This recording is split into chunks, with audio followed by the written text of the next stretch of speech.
जी, तो last time div and Spain पे बात हुई थी, राइट? तो डिव एंड स्पेन क्या था? कोई आपको याद है? सर अगर हमने स्पेसिंग देनी हो मार्जिन की साइड पे तो उसके लिए इस्तेमाल होता है, और एक मतलब बॉक्स की तरह होता है, मतलब ये पूरी लाइन को कवर करता है, और स्पेन मतलब एक बॉडी की तरह होता है कि मतलब पार्टिकल उस चीज़ को कवर करेगा, उस चीज़ को इधर उधर मतलब करेगा। ठीक है, ठीक है, ठीक है। तो आपके कहने का मतलब है कि डिव और स्पेन सिंपल एक बॉक्स है जिसके अंदर हम दूसरे एलिमेंट्स को रख सकते हैं, जी सर। ठीक है? तो इन्होंने बिल्कुल सही बात की है। और ये हमने ये किसके थ्रू किया था? मैंने स्पेनिंग है। स्पेन के थ्रू किया था। और इस पे मैंने स्पेन क्यों लगाया, इसमें मैंने डिव क्यों नहीं लगाया? डीप होगा तो दूसरी लाइन में सर ये लाइन है तो इनलाइन टैग है। टेक्निकल इसका जवाब ये है कि स्पेन जो है वो इनलाइन है और डिव क्या है? ब्लॉक है। तो अगर मैं इधर ब्लॉक लगाता तो ये न्यू लाइन में सारा काम चला जाता। तो बिल्कुल यही वजह है। इतना चलें आपको आगे। अब ये डिव और स्पैन मैंने लास्ट क्लास में भी कहा था, अभी आप लोगों को इसका इतना यूज़ दिखेगा नहीं। इसका यूज़ आपको तब दिखेगा जब आप तकरीबन HTML कंप्लीट करके CSS की तरफ बढ़ेंगे। जैसे ही आप CSS पे बढ़ेंगे तो आप देखेंगे जो सबसे ज़्यादा चीज़ इस्तेमाल होगी वो डिव और स्पैन होगा। अभी आप जो टैग बनाते हैं, पहले आप HTML का टैग बनाते हैं, फिर हेड का टैग बनाते हैं, फिर बॉडी का बनाते हैं, और बॉडी के अंदर H1 रखते हैं, पैराग्राफ रखते हैं, इमेज रखते हैं, एंकर टैग रखते हैं। फिर आप देखेंगे कि आपकी कहानी ऐसे पलटेगी कि आप बॉडी के टैग में सबसे पहले डिव बनाओगे जब आप CSS में आओगे, क्योंकि आपको पता है कि आपको एक ग्रुप चाहिए। आप एक ग्रुप बनाओगे, उसके अंदर कुछ एलिमेंट रखोगे, फिर दूसरा ग्रुप बनाओगे यानी दूसरा डिव बनाओगे, फिर उसके अंदर कुछ और एलिमेंट रखोगे। तो डिव का यूज़ आपको बहुत ज़्यादा दिखेगा अभी। और ये जब आप CSS में आएंगे तो ये अभी मैंने क्यों करवाया, क्योंकि अगर मैं उसी वक्त करवाता और फिर उसके बाद डायरेक्टली मैं आपको CSS पे ले जाता तो फिर उसको ना याद रखने में थोड़ा मसला होता है। अब क्या होगा, जैसे ही CSS शुरू होगा तो मैं डिव स्पैन पे दोबारा आ जाऊँगा, फिर हम इसको यूज़ करके देखेंगे। अब आपको आइडिया है कि डिव क्या है, स्पैन क्या है। तो जब हम दोबारा CSS पे आएंगे, इसको मैं दोबारा जब रिवाइज कराऊंगा सारा काम, तो आपको एक चीज़ परफेक्टली दिमाग में बैठ जाएगी। ठीक है, पूरे HTML के साथ ऐसा है, आपको ये बार बार एक ही चीज़ कराई जाएगी। क्योंकि HTML के टैग्स अब आप देख रहे हैं, पहले दिन आपने पढ़ा था H1 और P। अगर आप देखें आपकी HTML की जितनी क्लासेस हुई हैं सब में मैंने या तो H1P बनाया ही बनाया है। ठीक है, तो ये एक ही चीज़ बार बार रिपीट होती रहेगी। इस पर अगेन आपकी थोड़ी प्रैक्टिस की ज़रूरत है। अब अगर इसकी प्रैक्टिस आप नहीं करेंगे तो आप भूल जाएंगे। हाँ, ये अभी आपको क्यों थोड़ा बहुत याद बैठ रहेगा, क्योंकि बार बार एक ही चीज़ हो रही है। लेकिन अभी अपने अंदर थोड़ी प्रैक्टिस की आदत डालें।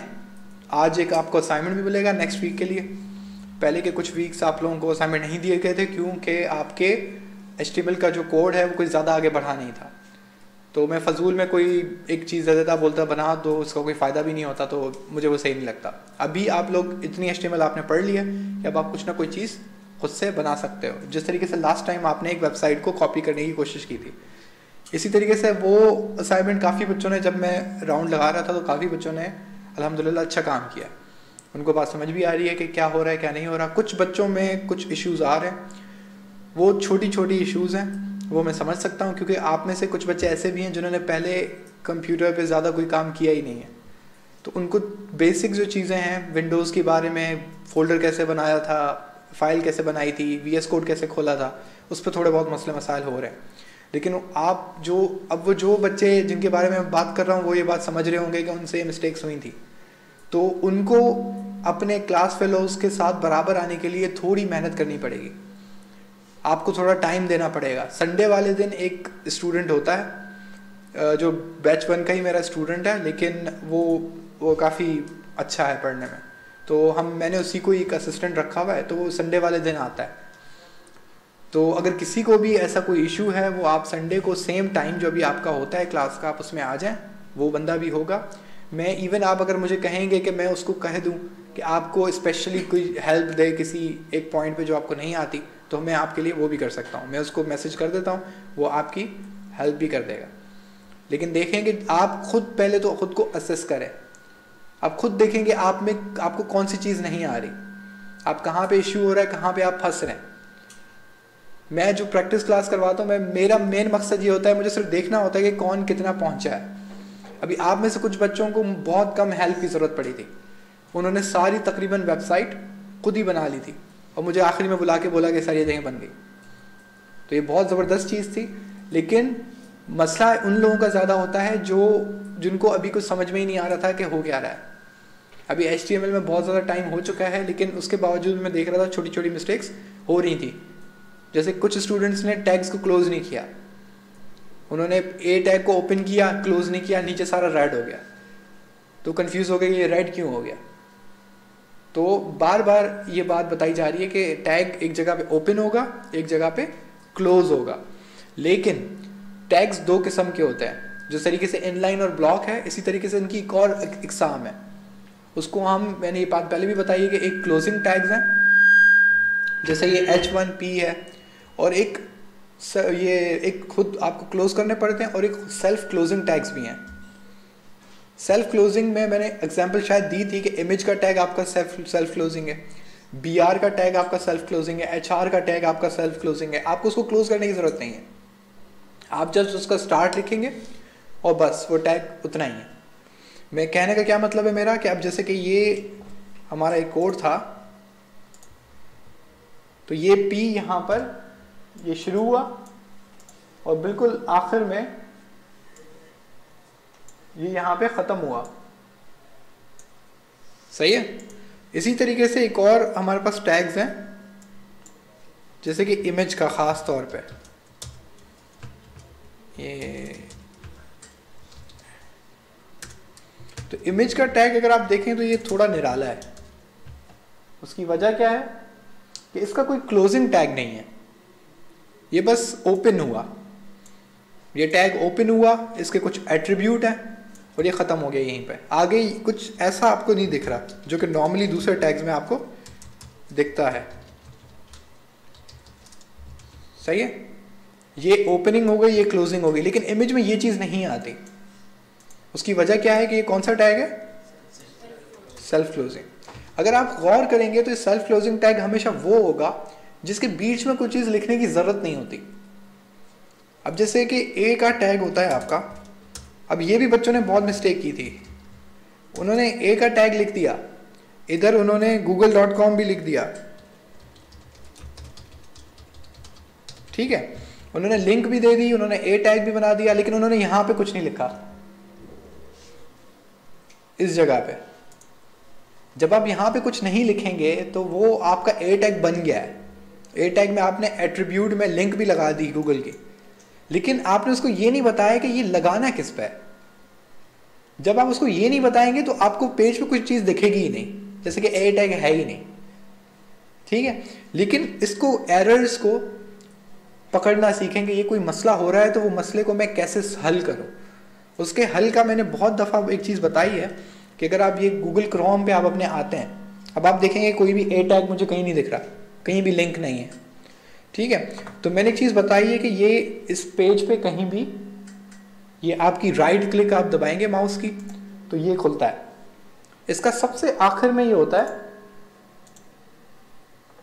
इंस्पेक्ट, ये कहीं पे इंस्पेक्ट एलिमेंट आता है, कहीं पे इंस्पेक्ट आता है, सबसे लास्ट वाला नॉर्मली होता है, सबसे लास्ट वाला। आप इसको दबाएंगे तो ये एक विंडो खुलती है। अगर आप गौर करेंगे तो ये आपका HTML कोड ही है, सही है। तो आप सबसे पहले, अगर आपको कोई टैग नजर नहीं आ रहा तो आप सबसे पहले कौन सी चीज कंफर्म करेंगे कि क्या वो HTML का टैग बना है, क्या ब्राउजर को वो टैग नजर आ रहा है। तो आप नीचे जाएंगे, अजान हो जाए।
हम लोग इसकी बात कर रहे थे कि हम इंस्पेक्ट पे आए और हमने ये हमारा HTML कोड देखा, ठीक है। तो आपको ये दिख रहा है कि ये ए का टैग यहाँ पर आया है, मतलब ब्राउज़र को ये चीज़ रिसीव हुई है, लेकिन आपको यहाँ पे क्लियरली अब दिख रहा है कि इसके बीच में क्या अवेलेबल नहीं है, जिस चीज़ पे लगाना था। अब आपको ये कंफर्म हो गया कि आपका टैग आया है, टैग में कोई मसला नहीं है, लेकिन इसमें एक चीज़ मिसिंग है कि इसके बीच में कुछ भी नहीं है। तो आप नॉर्मली यहाँ से देख सकते हैं अगर कोई भी आपको इश्यू होता है, पहला स्टेप ये होता है, आपको पहले ये चेक करना होता है कि आपका टैग ब्राउज़र को दिख रहा है या नहीं, क्योंकि अगर आपने टैग बनाने में कोई मसला किया होगा ना तो ब्राउज़र उसको दिखाएगा नहीं। सही है, तो आप ये चीज़ यहीं से चेक कर सकते हैं। तो यहाँ पे आप जो भी चीज़ लिखेंगे तो वो यहाँ पे आपको रिफ्लेक्ट हो जाएगी। सही है, अब ये इधर आ गया और अगर आप नीचे देखेंगे तो ये गूगल बन भी गया सबसे नीचे नीचे। तो ये सिंपल सी बात है। तो हम ये बात कर रहे थे कि ये अब ये जो लफ्ज़ है गूगल, ए का टैग इसके ऊपर लगा है। सही है, अब ये इमेज भी हो सकती है, यहाँ पे मैं कोई इमेज लगा देता, इमेज का टैग लगा के, सही है, कोई टेबल लगा देता, कुछ भी कर देता, तो ये ए का टैग उस पर लग जाता। लेकिन इमेज का जो टैग है वो किसी के ऊपर नहीं आता, वो सिंपल एक इमेज का एक समझ लें कि एक हुक है, वो आपको बस इमेज कहीं लगानी है, आपने टैग लगाया, उसके अंदर सोर्स दे दी, वो हो गया। तो सेल्फ क्लोजिंग टैग्स जो नॉर्मली होंगे उसके बीच में कुछ भी नहीं आएगा, ठीक है। इसी तरीके से आप आगे भी कुछ और पढ़ोगे। तो बेसिकली आज के जो क्लास का आपका टॉपिक है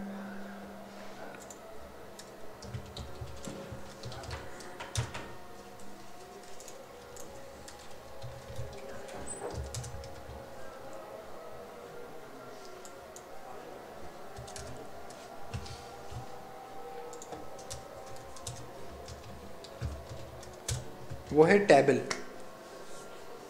ये आज की क्लास का टॉपिक है। तो टेबल क्या होती है इसको हम पहले देख लेते हैं ताकि हमें पता लगे कि हम ये अगर बना रहे हैं तो हम क्यों बना रहे हैं।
सही है। स्टॉक्स को जानता है कोई?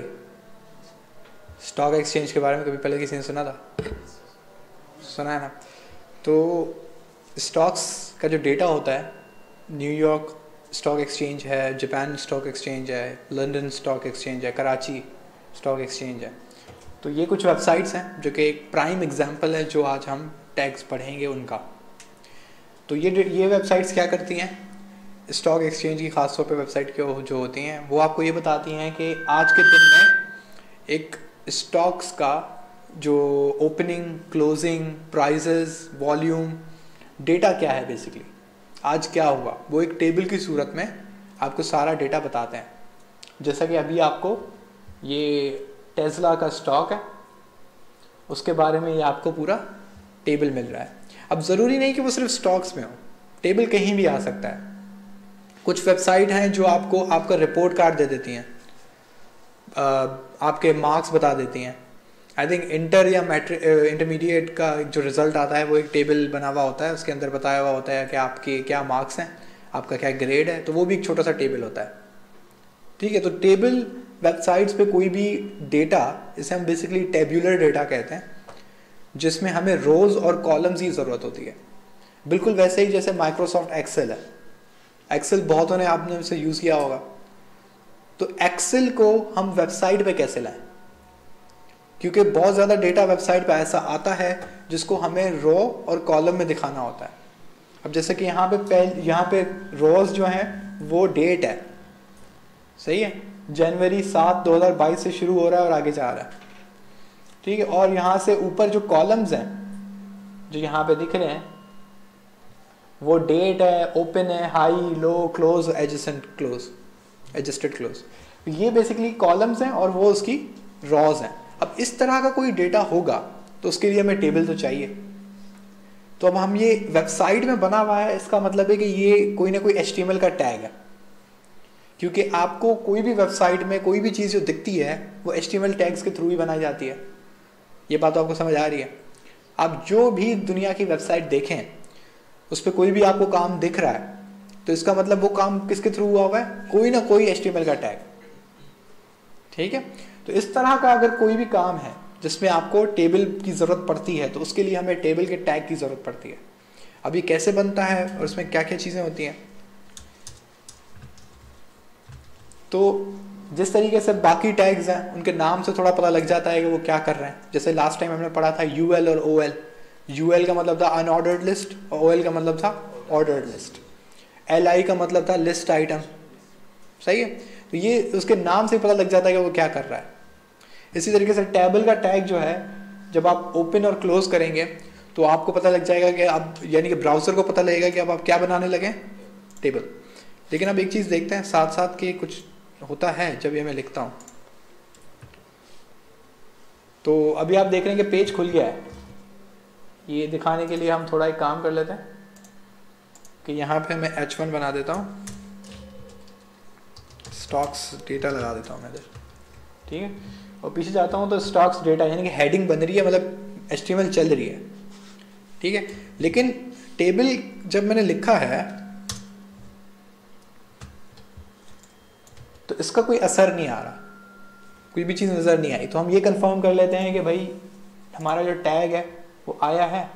तो हम बॉडी में जाएंगे तो ये आपका टेबल का टैग है, मतलब टेबल का टैग उसको मिल गया है, लेकिन हमें वो कुछ दिखा नहीं रहा। अब इसकी वजह क्या है?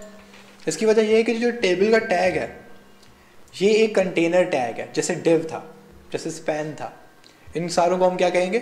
Container tags. ये किसी ना किसी दूसरे टैग्स को कवर करने के लिए बनाए जाते हैं।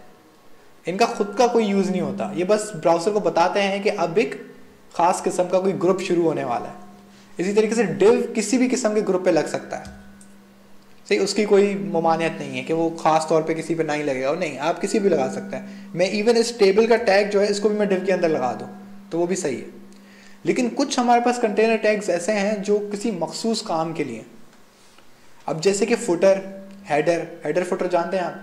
एक पेज के ऊपर जो हेडिंग्स बनी हुई होती हैं वो आपका हेडर होता है, और नीचे बिल्कुल जो एक पट्टा होता है इसमें आपका पेज नंबर होता है, फ़ोन नंबर होता है, कुछ ऐसी मालूमात होती हैं। एक सिंपल लेटर पे भी उसको हम हेडर और फुटर कहते हैं। तो ये हेडर और फुटर भी HTML में एक कंटेनर टैग्स हैं। ये हम आगे चल के पढ़ेंगे जब हम एक पूरी वेबसाइट बनाने जाएंगे। तो वो भी कंटेनर टैग्स हैं। इसी तरीके से ये टेबल भी क्या है? Container tag. इसका खुद कोई काम नहीं है, सिर्फ इसके अंदर दूसरे टैग्स जाएंगे, लेकिन ब्राउज़र को ये बताएगा कि ये टेबल बनने जा रहा है, सही है। तो अब हम टेबल देखते हैं कैसे बनता है। तो टेबल के अंदर जो पहला टैग है वो क्या है? TR। TR का बेसिकली मतलब है टेबल रॉ, सही है। TR का फुल फॉर्म है टेबल रॉ, उससे इन लोगों ने TR रखा हुआ है।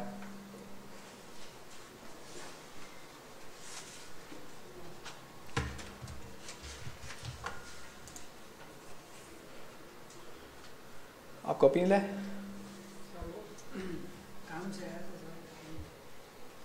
आप भी नहीं लाए? कॉपी किस किस के पास नहीं है? जिनके पास कॉपी नहीं है जरा हाथ उठाएगा। आप सबके पास है? पीछे कॉपी है सबके पास? आपके पास नहीं है? नहीं, उनको लेकिन कॉपी लाएं, अब आपको भर भर के टैग्स आने लगेंगे तो आप ये भूल जाएंगे। आप कॉपी लाएं, उसमें कम से कम आप ये लिख लेंगे आज आपने कौन कौन से टैग्स पढ़े, ताकि आप अगर वो टैग्स भूल जाएं, आपको याद ना रहे कि हमने ये इस टैग का क्या काम था।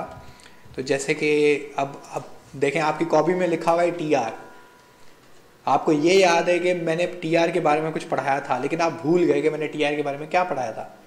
तो आप सिंपल आप गूगल पे जा सकते हैं, ठीक है, गूगल पे लिख सकते हैं TR, और आपको पता है हम क्या पढ़ रहे हैं, HTML। तो आप TR के बाद आप सिंपल लिखते हैं क्या, HTML। ये दबाएंगे तो ये पहली वेबसाइट्स पे ये आपको बताना शुरू कर देगा कि TR करता क्या है, ठीक है। The TR HTML element defines the row of cells in a table. जैसे मैंने कहा ये रॉ बनाता है, टेबल रॉ TR, ठीक है। तो आपको याद आ जाएगा, अच्छा हाँ ये टेबल रॉ था, ठीक है। इसलिए लिखना ज़रूरी है, वरना बहुत सारे टैग्स हैं आप दिमाग से निकल जाएगा। आप अभी से आदत डालें, क्योंकि जब CSS शुरू होगी उसमें तो टैग्स, उसमें प्रॉपर्टीज़ की भरमार हो जाएगी। वो तो कतई किसी को याद नहीं रहता है, क्योंकि वो इतने ज़्यादा हैं।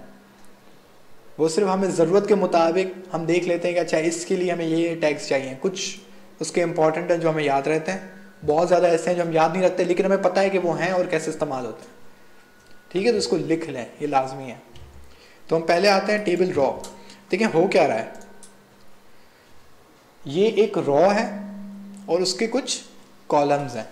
तो हम बेसिकली बना क्या रहे हैं, हम पहले एक रॉ बना रहे हैं, यानी कि अभी मैंने जो TR का टैग लगाया है वो इस पूरे रॉ के लिए लगाया है, सही है, ये पूरी रॉ। तो मतलब मैं पहली रॉ बना लिए, अब मैं इसके अंदर क्या रखूंगा, कॉलम्स। तो अब कॉलम कैसे आएंगे, तो TR को मैंने ज़रा एंटर लगाया। अब इसके अंदर जो टैग इस्तेमाल होगा वो है TD। TD का full form basically table data है।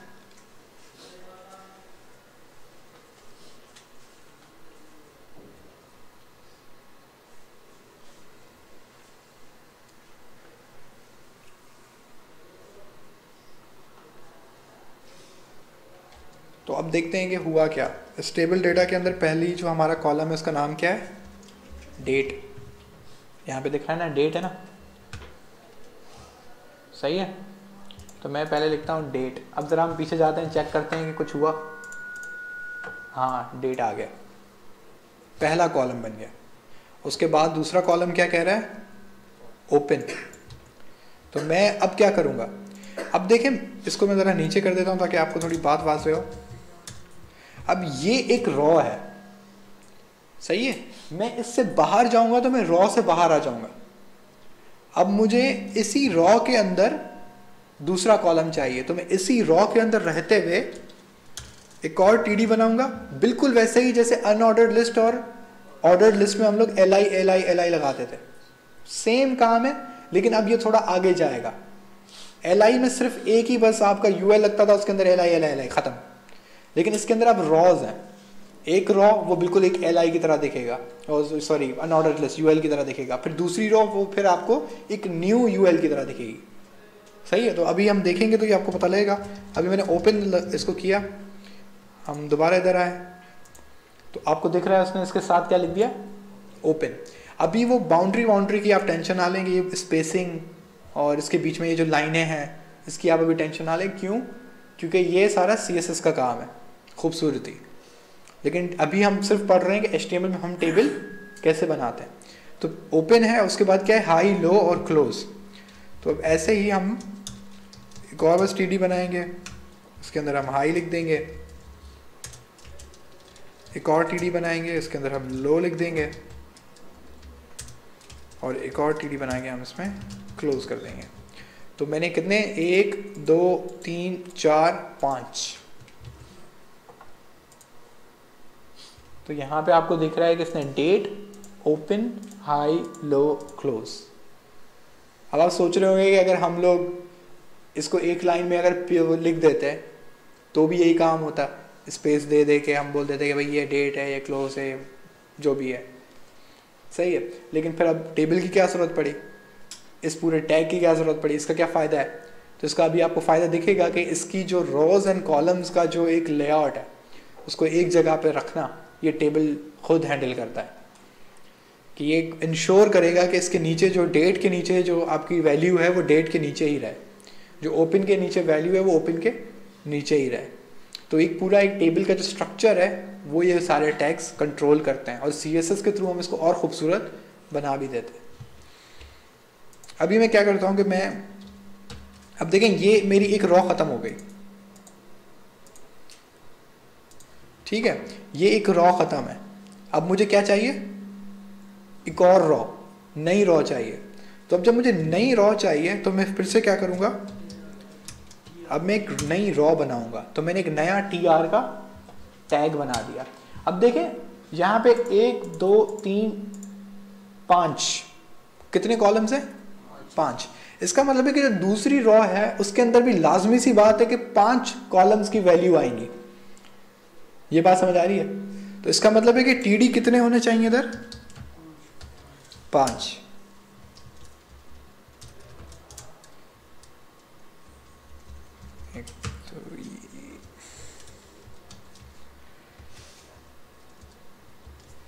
तो ये कितने बन गए, 5।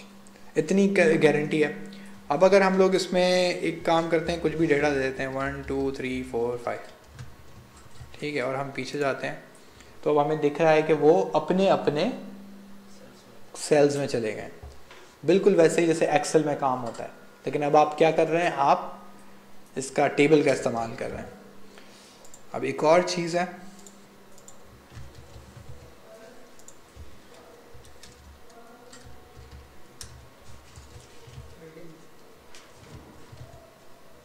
किसी को फर्क समझ आया, बोल्ड हो गया।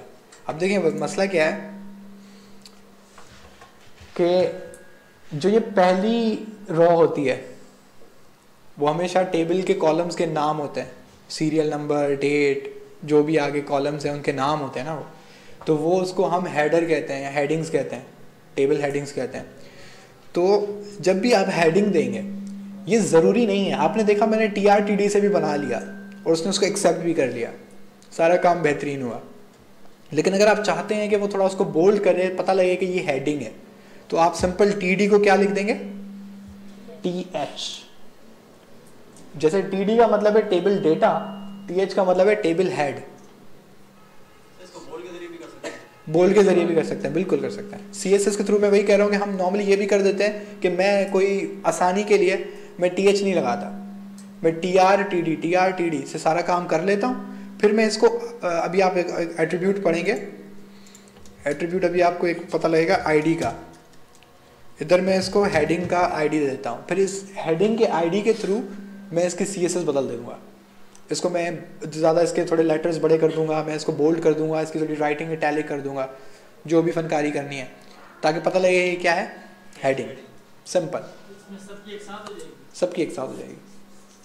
तो ये भी हम काम CSS के थ्रू कर सकते हैं। लेकिन अगर स्टैंडर्ड अगर आप देखें, क्योंकि मुझे आपको वो सब पढ़ाना है जो HTML में है, तो ये आप देखें कि इसमें TH होगा। ये वैसे आपकी मर्ज़ी है, अगर आप इसको TH सिंपल करेंगे। आई थिंक नमाज का टाइम हो गया है, 7:45 हो गए, आप नमाज के बाद आ जाएं तो हम इसको कंटिन्यू करते हैं, सही है।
जी, तो हम TR और TH पे थे।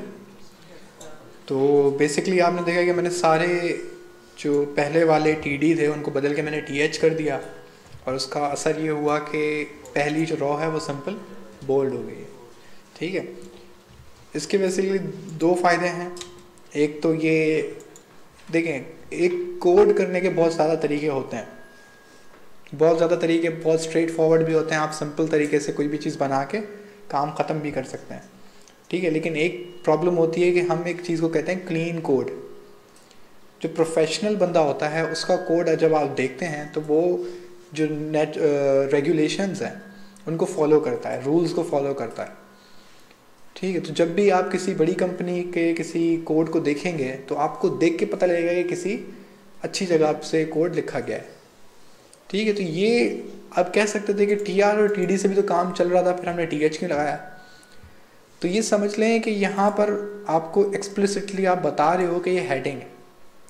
तो जब बाद में कोई भी बंदा इसको पढ़ रहा है तो उसको लगेगा कि हाँ यार, सारा अकॉर्डिंग टू द रूल्स काम हुआ। आप इसको बिल्कुल अपनी मतलब अगर आप प्रैक्टिस कर रहे हैं तो आप TR TD से हेडिंग्स बना के काम ख़त्म कर सकते हैं, कोई इशू नहीं है। लेकिन अगर आप किसी प्रोजेक्ट पे काम कर रहे हैं, किसी क्लाइंट के लिए काम कर रहे हैं और उसका कोई क्वालिटी डिपार्टमेंट है जो उसको चेक करेगा, तो ये चीज़ नोटिस करेगा कि यार इसने तो सिंपल बस काम भगाने के लिए बस इसने ना खुद ही कुछ ऐसे लिख दिया और काम ख़त्म हो गया। इसमें बहुत सारी चीज़ें शामिल होती हैं कि जैसे बहुत सारे स्टूडेंट्स हैं वो सिंपल ऐसे भी काम करते हैं कि वो सारे जो टैग्स हैं वो ऐसे एक ही लाइन में आ रहे होते हैं।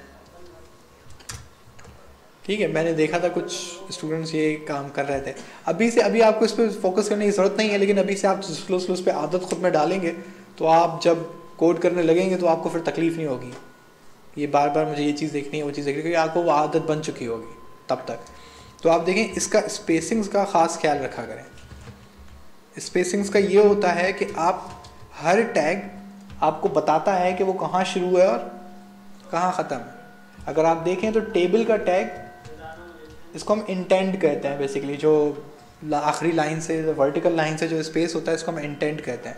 अगर आप देखेंगे तो इसमें इतना फासला है और ये वाला जो TR है ये इसके बाद आ रहा है, टेबल के टैग के बाद। तो अब हमें पता लग रहा है कि TR किसके अंदर है, टेबल के अंदर है, और TR के अंदर TDs हैं, वो हमें ऐसा पता लग रहा है कि ये थोड़ा ज़्यादा स्पेसिंग है। तो इस तरीके से आपको पूरा क्लियर होता है कि कौन सा टैग किसके अंदर है, कौन सा कंटेनर है, कौन सा उसका चाइल्ड है। इसी तरीके से अगर इस TH के अंदर मैंने कुछ लिखना होता, जैसे कि मैं इसमें P लिख देता हूँ तो वो फिर थोड़ा और आगे होता। इस P के अंदर मैं फिर A लिख देता हूँ तो वो थोड़ा और आगे होता। समझ रहे हैं? इस A के अंदर मैं फिर H1 लिख देता हूँ तो ये थोड़ा और आगे होगा। तो देखें, अब मुझे क्लियरली पता लग रहा है कि सबसे पहले कौन है, TR, TR के अंदर TH के अंदर P, फिर A, फिर H1, सिर्फ देखकर। हालांकि अगर आप इसको एक ही लाइन में लिखेंगे तो ये कितना कॉम्प्लेक्स हो जाएगा, आपको समझ में ही नहीं आएगा कौन सा टैग कहाँ पे है। तो इस चीज़ का थोड़ा ख्याल रखें। हम वापस आते हैं इस पे। अब यहाँ पर ये हेड आपको बता रहा है कि ये क्या है। यार वो उनको कहना थोड़े आवाज़, यहाँ उनको कहें ऑफिस में चले जाएं, अंदर बैठ जाएं, कोई इशू नहीं है। तो यहाँ पर अगर आप HTML में देखेंगे तो ये हमारा हेड है।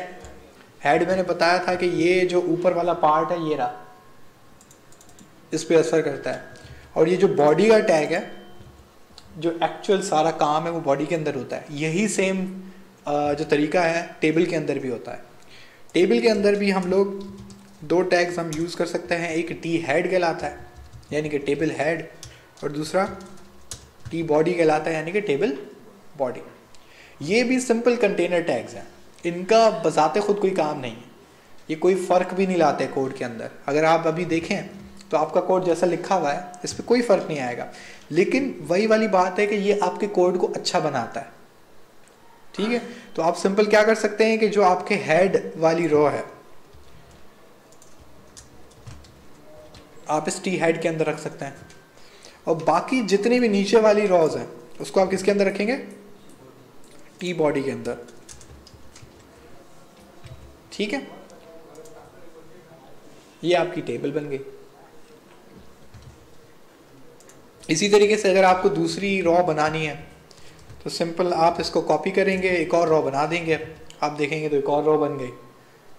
अब यही सेम पैटर्न अगर आप देखें तो ये इस पे भी फॉलो हुआ है, लेकिन ये थोड़ी खूबसूरत लग रही है। वो क्यों अजीब सी लग रही है? क्योंकि इस पे क्या लगी हुई है?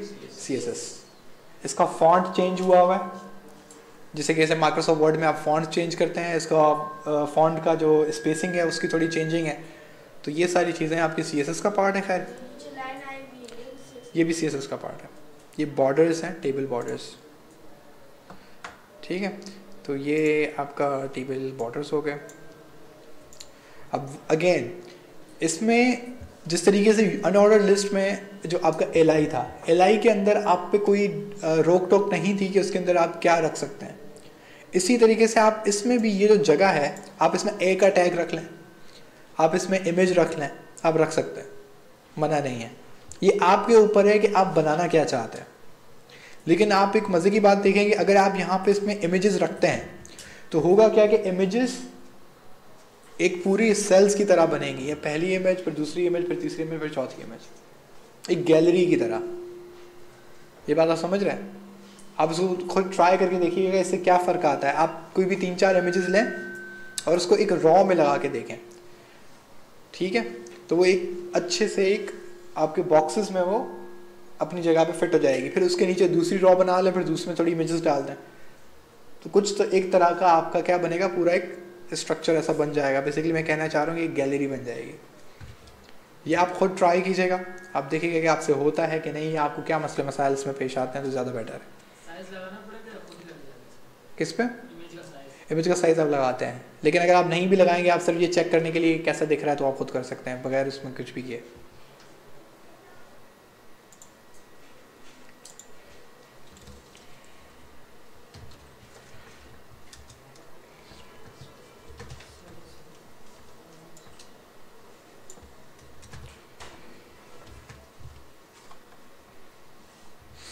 अच्छा, ये अब एक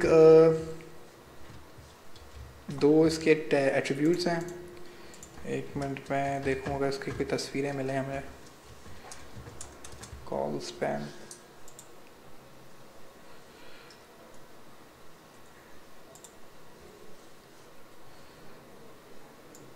ठीक है, ये ज़्यादा बेटर है। अब देखें इन्होंने क्या किया हुआ है। ये एक कॉलम है, ये दूसरा कॉलम है, लेकिन इनका जो लास्ट वाली रो है, इसमें इसने क्या किया हुआ है कि इसने पहले और दूसरे कॉलम को मर्ज किया हुआ है। ये मर्ज करने का फंक्शन आपके पास एक्सेल में भी होता है, वर्ड में भी होता है। आप दोनों में कहीं भी टेबल बनाते हैं, आप रो उसको सेल्स को सिलेक्ट करते हैं और आप मर्ज का बटन दबा देते हैं, वो मर्ज हो जाता है। वर्ड में और एक्सेल में तो बड़ा आसान होता है, लेकिन यहाँ पे वो कहानी नहीं है। तो आप सिंपल देखें कर यहाँ पे करते क्या हैं, एक आप एट्रीब्यूट इस्तेमाल करते हैं, उसका नाम क्या है? Column span. Column span columns के लिए है, लेकिन इसके पास एक और आपके पास एक कीवर्ड है जिसको हम कहते हैं,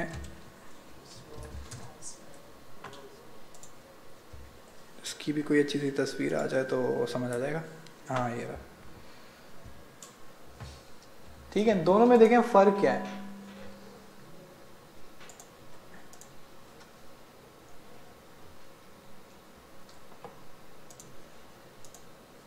सही, एक ये है, एक ये है। इसमें हमें एक पूरी रॉ पे दो कॉलम्स को मर्ज करना था, तो हमने कौन सा इस्तेमाल किया था? Column span. और यहां पर हमने दो रॉज को मर्ज कर दिया है। कॉलम एक ही है, लेकिन हमने क्या मर्ज कर दिया है? पूरे रोज को, दो रोज को। अब यहां पर देखें जो असल जो इधर चक्कर है, चक्कर क्या है कि ये कॉलम स्पैन और रॉ स्पैन आप लगाएंगे कब, ठीक है, और कैसे लगाएंगे?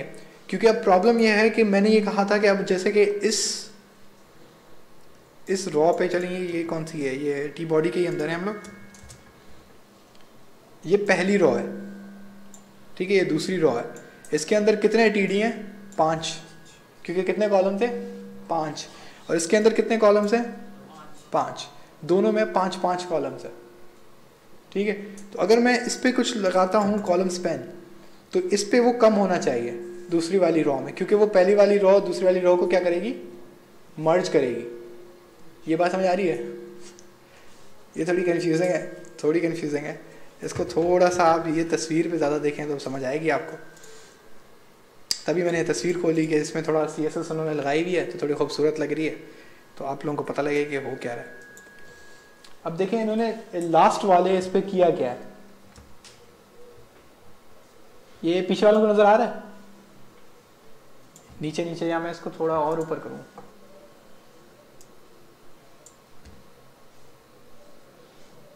ये नजर आ रहा है सबको?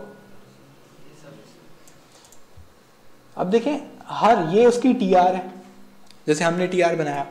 इस TR के अंदर कितने TD हैं? 2, यानी कि कितने कॉलम्स हैं? 2। लेकिन इस रॉ में, ये जो रॉ है इसके अंदर इसने क्या लिखा हुआ है? सिर्फ एक TD लिखा हुआ है। मतलब उसने सिर्फ क्या बनाया हुआ है? एक ही कॉलम बनाया हुआ है। लेकिन क्योंकि कॉलम्स पूरे टेबल्स में कितने हैं? 2। ऊपर 2-2 आ रहे हैं ना, देखो इधर भी 2 हैं, जनवरी इधर $100, फरवरी $80।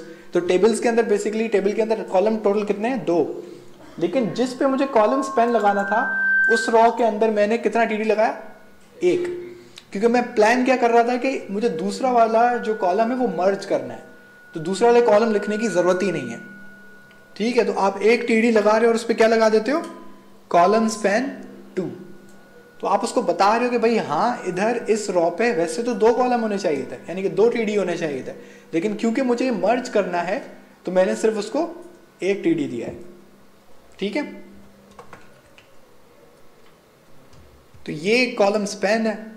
सेम उल्टा इसका आपको दिखेगा रॉ स्पैन में। वैसे ये आपको ज़्यादा क्लियर तब होगा जब आप अपने कंप्यूटर पे इसको खुद करके देखेंगे, जो कि इंशाल्लाह आप कल की क्लास में जो हमारी नॉर्मली प्रैक्टिस होती है। ठीक है, तो कल आप इसको करेंगे खुद, आपको पता लगेगा कि ये कैसे हो रहा है। अभी आप इसको थोड़ा सा रखें, ये दोबारा से मैं रिपीट भी करा दूंगा कॉलम स्पैन रॉ स्पैन, क्योंकि थोड़ा सा गिच पिच है। मेजर जो है आपकी जो चीज़ है वो आपको टेबल बनाना आना चाहिए। सही है, ये थोड़ा सा एक हल्का सा एडवांस टॉपिक है, लेकिन क्योंकि मैं एडवांस टॉपिक का क्या करता हूँ, थोड़ा सा मतलब टच करवा देता हूँ कि भाई ये चीज़ है। फिर इसको हम बाद में दोबारा जब स्लो दोबारा से इसको पढ़ेंगे तो आपको क्लियर हो जाएगा कि अच्छा ये था, इसको ऐसे करना था। समझ रहे हैं? तो अगर थोड़ा सा मुझे पता है ये कॉम्प्लिकेटेड चीज़ है, ये थोड़ा दिमाग घुमा देती है कि कैसे क्या हो रहा है, लेकिन पहली इसका स्टेप ये है कि आप सिंपल टेबल बनाएं। सिंपल बिल्कुल, उसके अंदर कुछ और ना बनाए, सिंपल एक टेबल बनाएं और उसके अंदर ये सारा जो डेटा है उसको पुट करने की कोशिश करें। आपको पहले टेबल बन गया, आपको दिख रहा है टेबल बन गया, बिल्कुल जैसे ये वाला टेबल मैंने पहले दिखाया। ये बहुत सिंपल सा टेबल है। ठीक है, आप इसी को ही कॉपी करने की कोशिश करें। आप ऐसा टेबल बना लेते हैं, आपने पहला स्टेप पूरा कर दिया है। आपको टेबल का टैग का पता है, आपको टेबल बनाना आता है, ख़त्म। उसके बाद ये जो सेल मर्ज वाली करने वाली कहानी है, ये स्पेशल केसेस में आएगी। सही, कोई एक स्पेशल केस होगा जिसमें ये सम का एक रॉ आई हुई है, किसी में सम हमें करना है बहुत सारे कॉलम्स का, तो हमें वो सेल मर्ज करना है, तो वो एक एडवांस लेवल चीज़ है। तो पहले आपको बेसिक की प्रैक्टिस करनी है, फिर उसके बाद आप कहाँ होगे, जो एडवांस टॉपिक है। ठीक है, तो कॉलम स्पैन तो थोड़ा रिलेटिवली इजी है। कॉलम स्पैन आपको दिख भी रहा है कि वो सिंपल क्या कर रहा है कि वो 2 कॉलम्स पर एक रॉ सिर्फ एक सेल बना देता है। अब क्योंकि वो 2 कॉलम्स पे एक सेल बना रहा है तो हम उस रॉ में सिर्फ एक ही TD लिखेंगे। ये बात तो क्लियर है। अगर फर्ज करें 4 कॉलम्स होते हैं तो मैं सिर्फ एक लिखता TD और उसका कॉलम स्पैन क्या देता, 4, कि ये एक TD को कितने सेल्स पे उसको फैलाओ, 4 पे, क्योंकि मेरे कॉलम्स ही 4 हैं। ठीक है, कॉलम स्पैन का समझना बहुत आसान है। इसके बाद सब कॉलम स्पैन हम यूं चल रहे हैं, रॉ में हम यूं चलते हैं, क्योंकि रॉ कैसे हैं, 1 2 3 4। ठीक है, तो अब मुझे एक रॉ को मर्ज करना है 2 रॉज में, तो बेसिकली आपका क्या होगा, जो ऊपर वाली रॉ है नीचे वाली रॉ में जो कॉलम्स हैं वो उसको ओवरलैप करेगी। ये इसका अगर आप कोड थोड़ा सा कलरफुल देखें तो मैं कह ये रहा हूँ, अब देखें ये पीछे वालों को दिख रहा है। अब ये एक टेबल है, ये इसका पहला रो है और ये इसका क्या है, दूसरा रो। लेकिन ये वाला जो टीडी है, ये जो टीडी है, पहली बात है टीडी है किस रो में? ये टीडी दूसरी वाली रो में आएगा, पहली वाली रो में आएगा? लेकिन अगर आप इसको देखें, मेरे कहने का मतलब है इसको कॉलम को हटा देना, ठीक है। अब मेरा सवाल ये है कि ये मेरा टेबल है, अब मैं ये चाहता हूं ये जो आखिरी वाला क्लोज है, इसका जो 5 है ये दोनों रोज पे जाए। तो 5 कहाँ है? ये रहा। तो मैं यहां पे रो स्पैन दूंगा या नीचे वाले में? ऊपर वाले में। ठीक है, हम इसको दे देते हैं रो स्पैन, इसको मैं देता हूं 2, क्योंकि 2 रोज हैं, मुझे उस पर मर्ज करना है, ठीक है। तो यहां पर ये क्या हो गया, नीचे वाला खत्म हो जाएगा, फिट हो गया, सही है। अब देखिए हुआ क्या है, मैं समझाना क्या चाह रहा हूं कि वैसे टेबल में कितने वो कॉलम्स हैं, 5, लेकिन नीचे वाली रो में हमने कितने कॉलम्स दिए, 4, क्योंकि हमें पता है कि ऊपर वाली का आखिरी वाला जो कॉलम है वो नीचे वाले के ओवरलैप करेगा।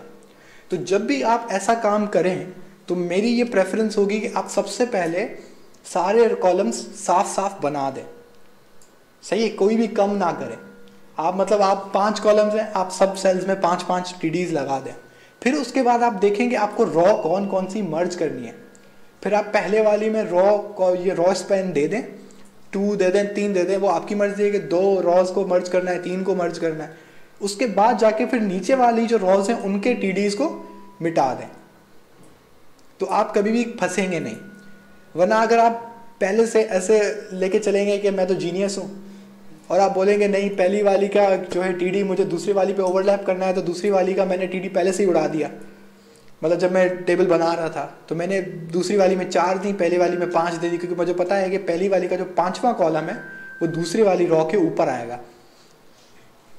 तो सुनने में बड़ा अच्छा लगता है, ऐसे काम भी आप सोच रहे होंगे बड़ा तेज होगा, लेकिन जब एक बड़ा कॉम्प्लेक्स टेबल बनने लगता है, क्योंकि आपके ज़्यादातर जो प्रोजेक्ट्स होते हैं थोड़े कॉम्प्लेक्स लेवल के आते हैं फ्रीलांसर में, जाहिर सी बात है कि अगर किसी बंदे को आपसे वेबसाइट बनवानी है तो इसका मतलब है कि, और वो आपको पैसे दे रहा है, तो इसका मतलब है कि वो खुद नहीं कर पाया। ज़्यादातर क्लाइंट्स ऐसे होते हैं जिनको प्रोग्रामिंग ही नहीं आती, लेकिन अंग्रेज थोड़े चालाक होते हैं, वो 2 घंटे की वीडियो देख के वो HTML बना लेते हैं, सही है। ये आपको मैं बता रहा हूँ, वो फिर आपको फंसाने की भी कोशिश करेगा, बोलेगा कि मैंने भी बनाई है तो, लेकिन वो फंसता कहाँ है, जहाँ पे इस तरह के थोड़े से मुश्किल चीज़ें आती हैं। तो वो आपको अगर वो काम दे रहा है तो 90% चांसेस हैं कि उस काम में कोई ना कोई टेक्निक है, कोई एक मुश्किल पॉइंट है जो वो खुद नहीं कर पा रहा था। कुछ ऐसा होता है कि अमीर पार्टी होती है, उसको कोई टेंशन लेने की ज़रूरत नहीं होती, वो कहता है भाई पैसे हैं मेरे पास, तुम पैसे लो और काम करके दो, ऐसा भी होता है। लेकिन ज़्यादातर जो मैंने खुद एक्सपीरियंस किया है कि लोग पहले से वो अंग्रेज़ खुद ना रिसर्च कर लेते हैं, वो पहले से यूट्यूब से वीडियो देख लेता है, उसको पता होता है ये टेबल कैसे बनेगा, ये फॉर्म कैसे बनेगा, ये लिस्टें कैसे बनेगी, उसको पहले थोड़ा बहुत आइडिया होता है, लेकिन उसको पता होता है कि मैं यहाँ पे फंसूंगा, तो वो उस पर टाइम नहीं लगाता। फिर वो आपको बोलता है यार पैसे ले लो, मुझे करके दे दो। तो जब आप उसकी थोड़ी कॉम्प्लेक्स चीज़ पे काम करने लगेंगे तो आप खुद फंस जाएंगे, अगर आप इस तरीके से आसानियाँ पैदा ना करें। ठीक है, सही है। तो आप, ये मेरा तरीका है कि भाई मैं अपने एक्सपीरियंस से बता रहा हूँ कि जब मैं खुद ये बनाता था तो मैं बहुत फंसता था, तो मैंने उसका सिंपल ये तरीका निकाला कि भाई अगर 5 कॉलम्स हैं और 5 रॉज है ना, तो उसको 5 कॉलम और 5 रॉज बना दो, यानी 5 TR बना दो, और हर TR के अंदर 5-5 TD दे दो। अभी मर्ज की बात ही ना करो, पहले सिंपल टेबल बना डालो, उसके बाद फिर ऐसे एक कॉलम स्पैन, रॉ स्पैन दो और दूसरों को उड़ा दो। बात समझ आ रही है? जैसे कि अभी यहाँ पर हमने बाद में उड़ाया, पहले नहीं उड़ाया। एक और चीज़ है कि अगर मैं इसको एक और एक TR देता हूँ। तो मैं पहले क्या करूँगा इसमें, क्योंकि मुझे पता है कि टोटल कितने कॉलम्स हैं, 5, तो इसमें मैं 5 रॉज दूंगा। इसको वैसे हम थोड़ा सा चेंज कर लेते हैं, न्यू,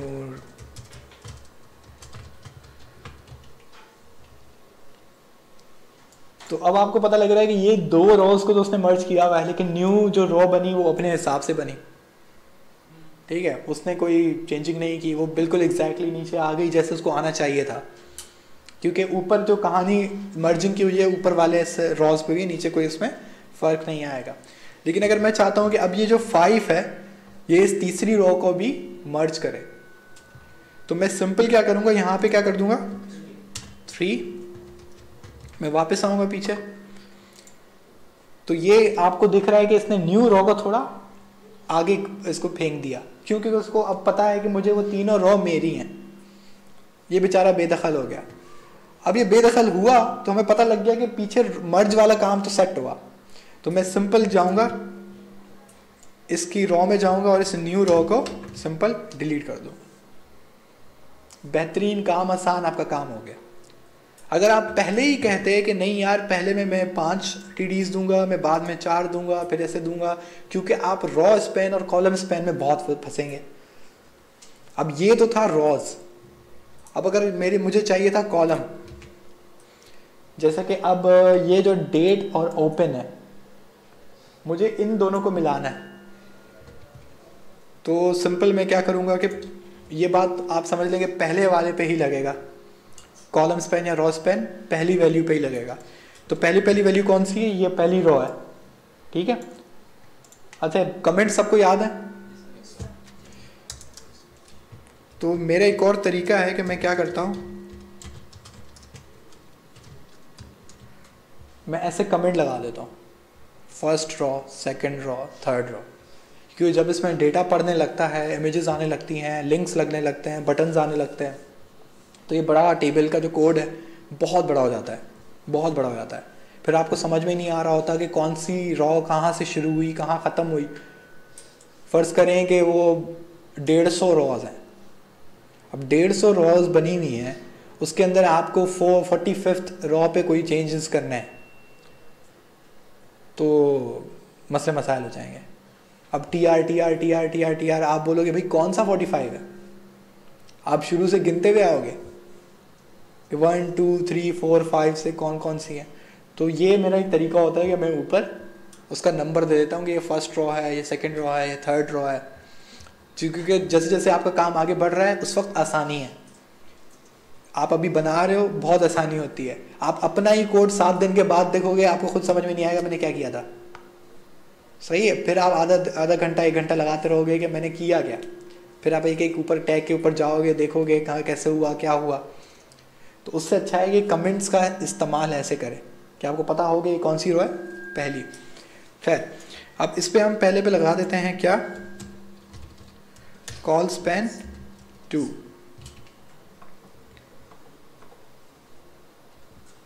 तो ये वाला पहला जो था, सेकंड जो वो एलिमेंट है वो कहीं खो गया है इधर उधर, वो एंड में हो गया है, कुछ हो गया है, उसको पता नहीं क्या हुआ है, वो थोड़ा आगे चला गया है। वैसे वही सिस्टम हुआ है जो रॉ के साथ हुआ था। अब मेरा सवाल ये है कि मुझे इसको अब ये सारी सेटिंग करनी है, क्योंकि क्लोज तो 5 है, ये गलत आ गया इधर क्योंकि आगे पुश हो गया। अब सवाल ये है कि मैं डिलीट क्या करूं? हाँ, पहली रो के इसको डिलीट करूं या मैं इसको डिलीट करूं? नीचे वाला जाएगा। अब देखिए ये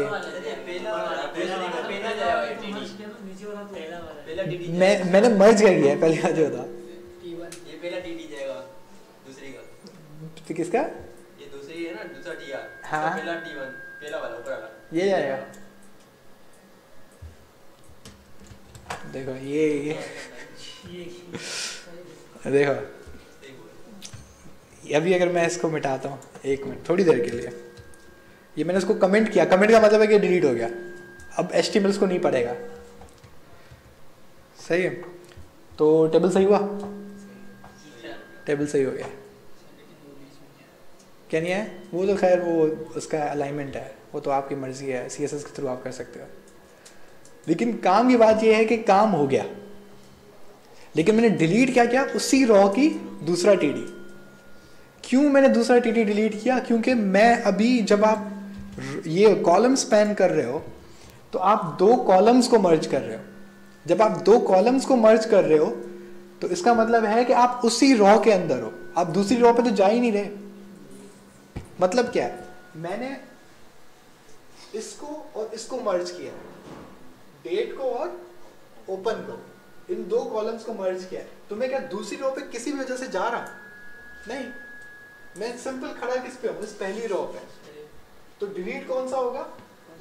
उसी रो का दूसरा एलिमेंट। किस पे? जब आप कॉलम्स को मर्ज कर रहे हो।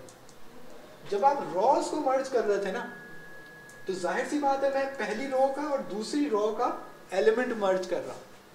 जब इन दोनों का मर्ज कर रहा हूं तो जाहिर सी बात है कि पहली रो का तो ये जो एलिमेंट है तो इसी का है, फिर जो दूसरी वाले का मुझे नहीं चाहिए, क्योंकि मैं चाह रहा हूं कि उसकी जगह पे पहली वाली रो का, इस फर्स्ट रो का जो एलिमेंट है वो नीचे आए। तो मैं दूसरी रो का तब उड़ाऊंगा जब मुझे रॉस को मर्ज करना है। जब मुझे कॉलम्स को मर्ज करना है तो मुझे दूसरी रो पे तो जा ही नहीं रहा, उसी रो पे मैं खड़ा। बात समझ रहे? तो ये कॉलम स्पैन और रॉ स्पैन।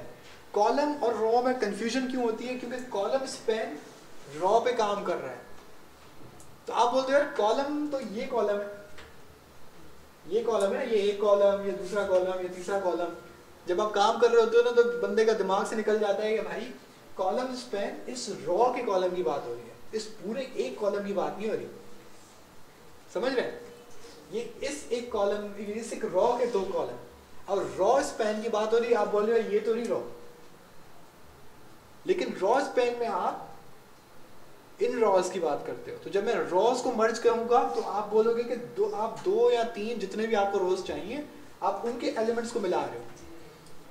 तो रॉ स्पैन में बेसिकली आप दूसरी रॉ के साथ छेड़खानी कर रहे हो। जब आप दूसरी रॉ की तरफ जा रहे हो तो जो एलिमेंट डिलीट होगा किसका? दूसरी रॉ का होगा।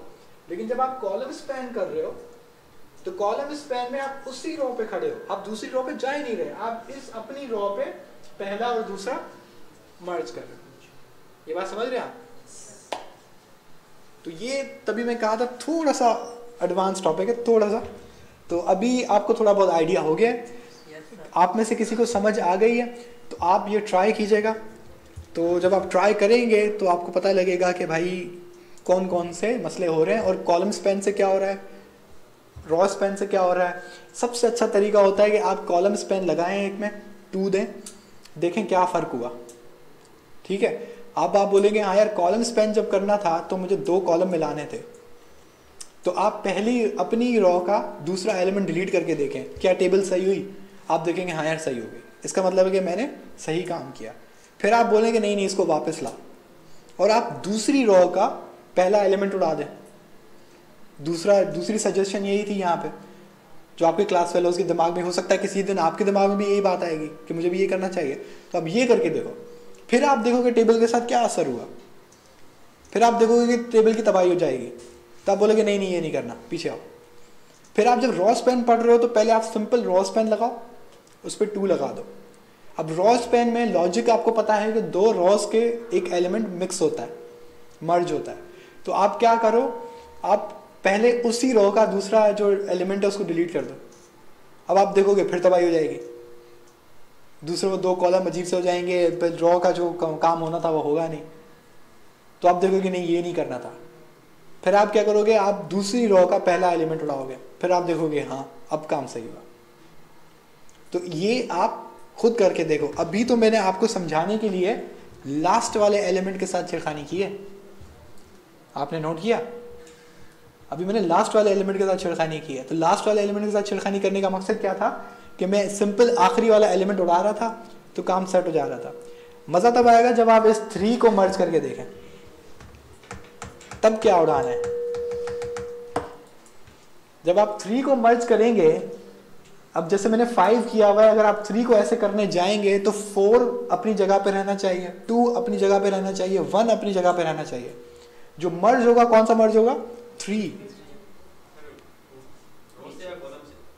मैं कह रहा हूँ रॉ से, अब ये 3 है, मैं कह रहा हूँ कि ये जैसे 5 है ना, ऐसे ही मुझे 3 चाहिए। तो अगर मुझे 3 चाहिए तो ख्याल ये रखा जाएगा कि 1, 2 और तो ये 4 और 5 इनमें कोई असर नहीं आना चाहिए। असर सिर्फ किस पे आना चाहिए? 3 पर। तब आपको पता लगेगा कि मुझे क्या चीज़ कहाँ से उड़ानी है। आप जब वो चीज़ वहाँ से नहीं उड़ाएंगे तो आपको समझ आएगी कि ये इधर से एलिमेंट गायब हो जाएगा, वो वहाँ से कभी एलिमेंट गायब हो जाएगा। फिर आपको सोचना पड़ेगा कि मुझे एग्जैक्टली कौन सी चीज़ डिलीट करनी है। सही है। अभी तो मैंने 1 2 3 4 लिखा हुआ है तो कहानी बहुत आसान है, इसको समझना बहुत आसान है कि 1 2 3 4 के चलो मुझे 3 को मर्ज करना था, मैं 3 उड़ा देता हूँ, हर रॉ से 3 उड़ा दिया मैंने, काम सेट हो गया। लेकिन मज़ा तब होता जब डेटा कुछ ऐसा होता। अब आपको तो पता ही नहीं लगता कि मुझे 3 कहाँ से उड़ाना है, क्या उड़ाना है मुझे। तो इस पे आपको क्या चाहिए? प्रैक्टिस। आप पहले 1 2 3 लिख के ये मर्ज करने की कोशिश करें, आपको पता लगेगा कि कौन सी चीज़, अगर मुझे बीच में से कोई एलिमेंट को मर्ज करना है तो मुझे क्या करना चाहिए। सही है। लास्ट वाला और पहला वाला बहुत आसान होता है, मैं अभी से बता दूं, क्योंकि मुझे पता है कि पहला, अगर पहले वाले को मर्ज करना है तो पहला एलिमेंट उड़ाओ, लास्ट वाले को अगर मर्ज करना है तो लास्ट वाला एलिमेंट उड़ा दो हर रॉ का, या जिस रॉ पे आपको मर्ज करना है। लेकिन बीच में मसला होगा। अब आप लास्ट वाला उड़ाएंगे और आपको बीच वाला एलिमेंट मर्ज करना था तो वो तो लास्ट वाला गायब कर देगा, जैसे यहाँ पे 5 गायब कर देगा।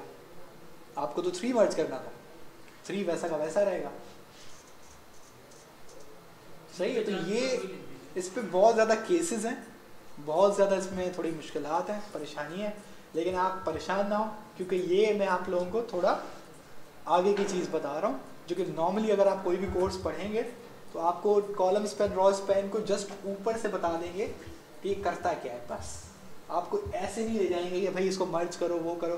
क्यों? क्योंकि अभी जब आप इसको समझ रहे हैं HTML को, तो ये आपको लाजमी सी बात है बिल्कुल कंफ्यूज कर देगा।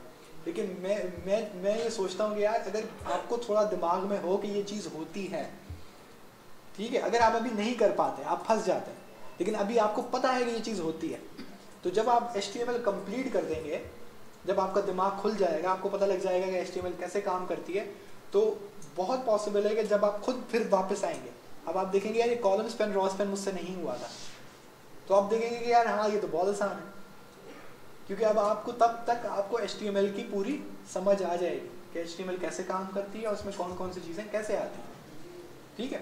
तो अभी ये चीज़ सिर्फ आप समझ लेंगे, अगर आपको अभी बिल्कुल समझ में नहीं आएगा ये क्या हुआ, कैसे हुआ, लेकिन अभी आपके दिमाग में ये चीज़ रजिस्टर हो गई है, आपके किताब के दिमाग की किताब में ये चीज़ लिख दी गई है, अब आपको पता है कि ये होता है। इसको मैं आगे चल के थोड़ा सा मैं रिपीट और करा दूंगा, और इसको हम टेबल तकरीबन इतना ही है, इसको ज़्यादा और इतना खींचने की ज़रूरत नहीं है, और इंशाल्लाह नेक्स्ट क्लास में आप इस टेबल की प्रैक्टिस करेंगे तो आपका समझ लेंगे HTML जो है आपका तकरीबन 80% हो चुका है। ठीक है। कुछ बड़े बड़े एक और टॉपिक रहता है बड़ा, उसमें हम लोग इनपुट्स वगैरह पढ़ेंगे, और इनपुट्स के बाद हम लोग इंशाल्लाह CSS की तरफ निकल जाएंगे। ठीक है। HTML जैसा मैंने कहा कि ज़रूरी नहीं कि आपने जो, अगर अभी आपको कोई भी कन्फ्यूजन रह जाती है, आप बोलते हो यार HTML मुझे वो समझ में नहीं आया, वो नहीं आया, टेंशन की कोई बात नहीं है, CSS बहुत लंबा चलेगा, और CSS में जब भी मैं पढ़ाऊँगा तो मैं HTML में दोबारा वापस आऊँगा, क्योंकि CSS लगती किस पे? HTML पे। तो मैं बार बार HTML ही बना रहा हूँ, पहले मैं HTML बनाऊँगा, मैं फिर CSS लगाऊंगा, क्योंकि CSS HTML के बगैर तो अधूरी है, तभी तो HTML पहले पढ़ाई जाती है। ठीक है। कोई अनाउंसमेंट आप? अस्सलाम वालेकुम, आवाज़ आ रही है? सबसे पहले तो आप लोगों को पता होगा कि लॉजिकल थिंकिंग की क्लासेस स्टार्ट हो गई हैं। किस किस ने अटेंड की है लास्ट क्लास? बस बाकी जितने भी हैं वो इंटरेस्टेड नहीं है। चलो बस बराए मेहरबानी अब जो हो रहा है, क्योंकि ना देखो ये इतनी ज़्यादा क्लासेस होंगी नहीं, तुम भी हो भाई। तो देखो इतनी ज़्यादा क्लासेस होंगी नहीं, और दूसरी बात हमारे पास टाइम भी नहीं है इतना ज़्यादा। ठीक है। मुश्किल से 1 महीना खींच तान के हमारे पास होगा, एक हफ्ते में 2 हो रही हैं, तो टोटल हमारे पास 8 क्लासेस होंगी। ठीक है। 8 क्लासेस में ही हमने ये कवर करना। अब देखो 8 क्लासेस होंगी जो सर आके आपको जो कन्फ्यूजन होगी वो दूर करेंगे, नई नई टेक्निक्स बताएंगे, लेकिन बाकी के जो दिन है 5 दिन वो भी आप ग्रुप इसी वजह से बनाया कि आप लोग रोज़ एक एक दो दो सवालों के ऊपर खुद ही डिस्कस करते रहो। आप भले आपस में एक दो तीन बंदों का ग्रुप बना लो जो सवाल सॉल्व करें। मेन चीज़ तो प्रैक्टिस ही है। सर आके आपके जहन में तो नहीं डाल सकते ना, वो तो आएगा जब जितनी आप प्रैक्टिस करो, ठीक है। तो ये चीज़ आप अभी से कर लो। 1 महीने की बात है, कोई ये तो नहीं है कि सालों साल करना है कोई। 1 महीने की बात है, थोड़ा जान मान लो, ये अपॉर्चुनिटी गेन हो जाती है तो ये बहुत बड़ी चीज़ है, ठीक है। मतलब एक जो इदारा है जो आपको फ्री एजुकेशन दे रहा है, आपको लैपटॉप दे रहा है, आपको स्टाइपेंड दे रहा है, आपको जॉब गारंटी दे रहा है, मतलब आप समझ लो बस उसने गोद ही ले लिया ना, ठीक है। तो हर चीज़ तो कर रहा है, तो फिर ऐसी अपॉर्चुनिटी हम चाहते हैं। देखो उनके पास तो लिमिटेड सीट्स हैं, उन्होंने इतनी ही लेंगे और पूरे पाकिस्तान से वो एप्लीकेशंस लेंगे जहाँ पर भी उनकी कोलैबोरेशन है। तो हम तो चाहते हैं कि उनकी जितनी सीट्स हैं हम जितने ज़्यादा सीट्स कवर कर सकते हैं करें, ज़्यादा से ज़्यादा हमारे लोग जो, ठीक है। आपको पहले भी बताया था, पहले तकरीबन 7 सीट्स हमने कवर की। इस बार क्योंकि हम पहले क्लासेस वगैरह कुछ भी नहीं थी, बच्चों ने खुद ही, पहले तो ये भी नहीं पता था कि टेस्ट किस टाइप का होगा, ठीक है, बायोलॉजिकल थिंकिंग और इंग्लिश, ठीक है। अब तो हमारे पास ये इन्फॉर्मेशन भी है, क्लासेस की तैयारी भी करवा रहे हैं, इन्वेस्टमेंट भी कर रहे हैं हम। आपसे फीसिस का भी रिकमेंडेशन नहीं है कि आपको, एक हमने रिकमेंडेशन दी थी कि जो बच्चा अपनी मर्ज़ी से देना चाहे तो 200 रुपये दे दे ताकि हमारे को थोड़ा खर्चा कम आ जाए, लेकिन वो भी नहीं है तो कोई ऐसी बात नहीं है, हम लोग खुद बर्दाश्त कर रहे हैं। लेकिन आपसे बस यही है कि हर चीज़ कर रहे हैं तो अब आप थोड़ी सी मेहनत दे दो ताकि आप बताओ, क्योंकि पहली बात तो ये है कि आप दूसरों के लिए भी हर रास्ता हमवार कर रहे हैं। अब जो इतनी इन्वेस्टमेंट कर रहा है ना, वो बोलेगा पिछली बार 50 ने अप्लाई किया था 7 आए, इस बार हमने फ़ायदा क्या, अगली बार फिर अगले बच्चों के लिए वो शायद इतने आसानी से क्लासेस ना रखें। लेकिन इस बार अगर होगा ना कि 50-60 बच्चों ने अप्लाई किया और 20 बच्चों ने भी कर लिया, तो उन्हें बोलेंगे हाँ हमारी इन्वेस्टमेंट कहीं जाकर लगी है। और इन्वेस्टर के लिए सबसे, जो एक चैरिटी कर रहा है उसके लिए सबसे अच्छी बात यही होती है ना कि यार जो मेरी इन्वेस्टमेंट हुई है वो कहीं अच्छी जगह लग जाए। तो आप अपने लिए भी मेहनत करो और जो आने वाले लोग हैं उनके लिए भी करो, ताकि क्योंकि आप अच्छा प्ले करोगे तो उनके लिए भी होगा। तो अभी ये अपॉर्चुनिटी है तो लाजमी, मुझे सर ने लास्ट टाइम कहा कि क्लास में सिर्फ 9 बच्चे थे, अब 9 बच्चे आपको एक फ्री क्लासेस दी जा रही है, तो बराए मेहरबानी इसको अपॉर्चुनिटी, कोई मसला मसाइल है वो आप आके डिस्कस करो, कोई भी इशू होगा इंशाल्लाह हम हर दर्जे तक उसको रिजॉल्व करेंगे, ठीक है। हाँ बेटा, आप व्हाट्सएप या फेसबुक से कनेक्टेड नहीं हो? नहीं, तो मैंने तो पहली पोस्ट ही ये डाली थी कि इस तारीख से स्टार्ट हो रही है, स्टेटस भी लगाया था, उसी स्टेटस के आगे ग्रुप का वो भी दिया था, ग्रुप में बच्चे भी आए, ठीक है, कोई मसला नहीं है। अभी आप आ जाना, मुझे मैसेज करना, मैं आपको ग्रुप में अगर नहीं हो तो ऐड कर दूँगा, ठीक है। ये बात आपको समझ आ गई? तो बराए मेहरबानी, लॉजिकल इंग्लिश भी जल्द स्टार्ट कर रहे हैं, लेकिन लॉजिकल थिंकिंग ज़्यादा पार्ट है, आप समझ लो 70% पार्ट लॉजिकल थिंकिंग, ठीक है, 30% इंग्लिश। तो लॉजिकल थिंकिंग को आप जल्दी से करो, ये लॉजिकल थिंकिंग आपको यहाँ पर भी बहुत हेल्प करेगी कोर्स में भी, ठीक है। Thank you sir.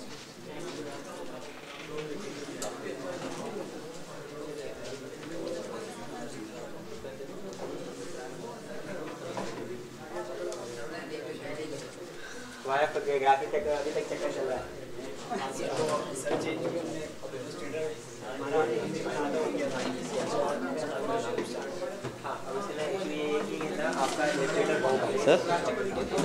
सर आपकी कल क्लास प्रैक्टिस की क्लास होगी या फिर आप क्लास भी लेंगे? नहीं, मैं जैसे प्रैक्टिस कर रहा हूँ, कल अभी क्लास नहीं।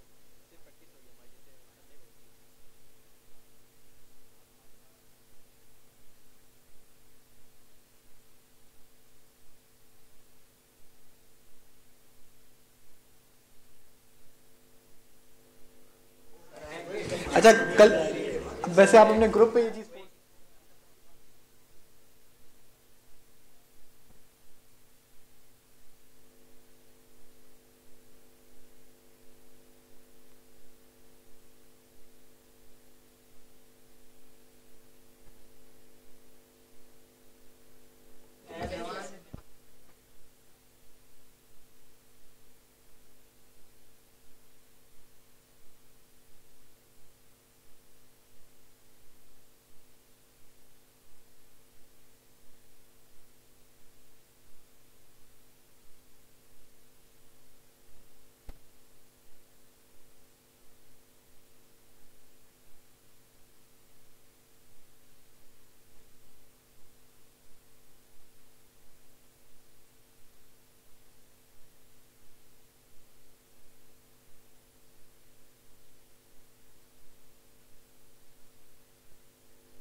अस्सलाम वालेकुम।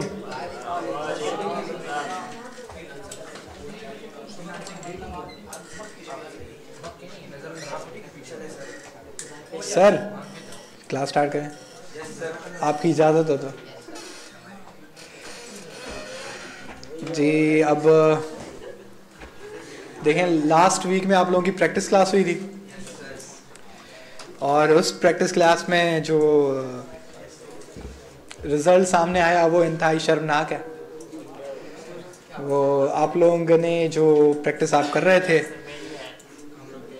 वो देख के मुझे ऐसा महसूस हो रहा था जैसे कि आप लोगों की पहली जावास्क्रिप्ट की क्लास हो रही है।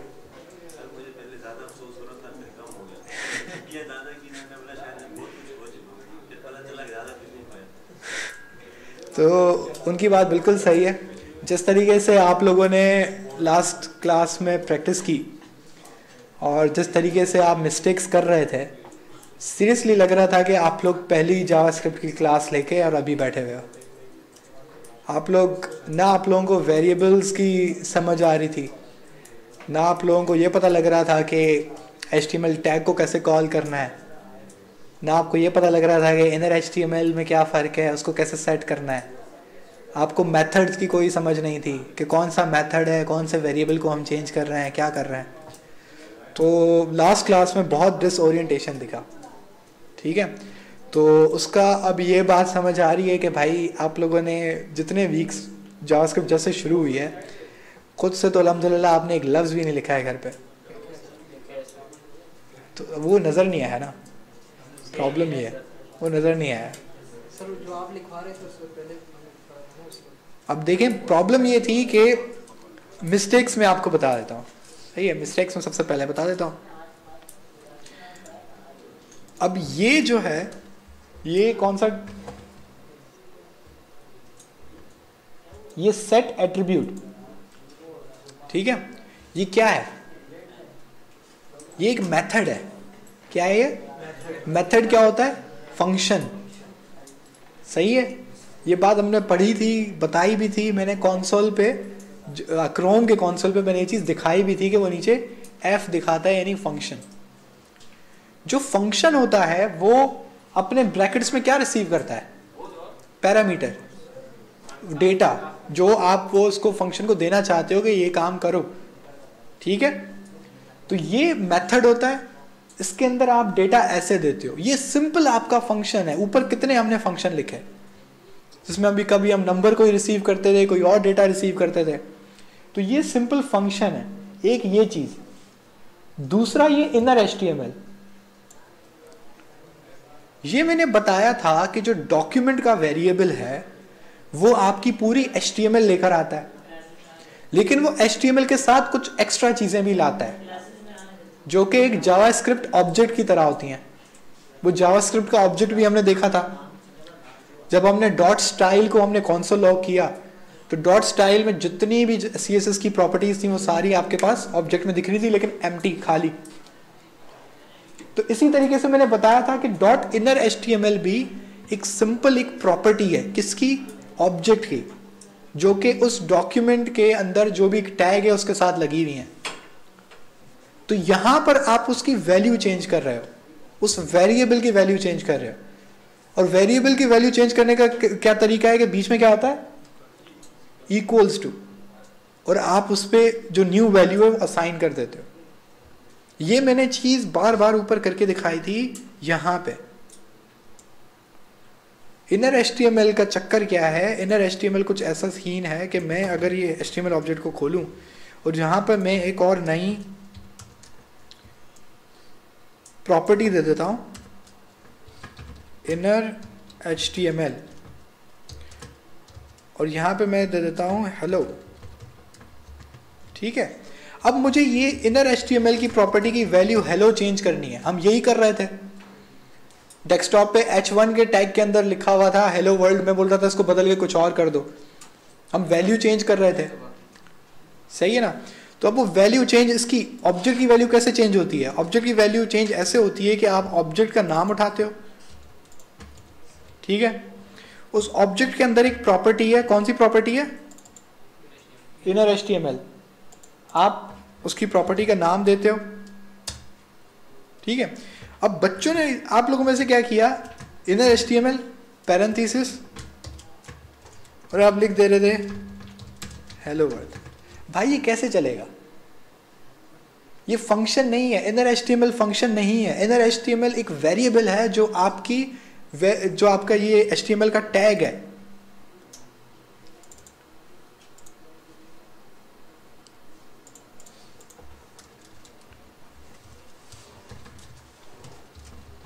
अब ये HTML का आपका एक टैग है, इसके यहां पर जो भी बीच में लिखा है ये इसका क्या है? Inner HTML।